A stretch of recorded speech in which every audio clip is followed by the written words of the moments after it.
Cockroach জনতা পার্টির এই ব্যাপক প্রোটেস্ট দেখে আমাদের মনে একটা প্রশ্ন জেগে উঠেছে যে এই বিজেপি নামক পলিটিক্যাল পার্টির নাম আজও থাকবে কি থাকবে না।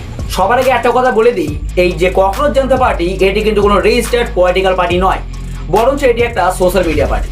আবার এটি সোশ্যাল মিডিয়া পার্টি বলে এটিকে আমরা একেবারে ইগনোর করতে পারি না, কারণ এটি এক সপ্তাহের ভেতরে 22.1 মিলিয়ন ফলোয়ার গেইন করেছে। আর এটা কোনো র্যান্ডম ব্যাপারও নয়। সবচেয়ে ইন্টারেস্টিং বিষয়টা হলো এটা যে এই প্রোটেস্টটা কিন্তু জেএনজিরা করছে। আর আমরা ইতিমধ্যে এটাও দেখে এসেছি যে বাংলাদেশ এবং নেপালে জেএনজি প্রোটেস্টটা কেমনভাবে ব্যাপক আকার ধারণ করেছিল। সেই জন্য এদেরকে একেবারে ইগনোর করা যায় না। আর এই ককরোচ জনতা পার্টিদের একটাই মোটিভ যে নিট পেপার কেন লিক হলো, আর যে লিক করেছে তার শাস্তি হওয়া অবশ্যই প্রয়োজন। এই প্রোটেস্টটা ততদিন পর্যন্ত চলবে যতদিন না আসল দোষী শাস্তি পাচ্ছে।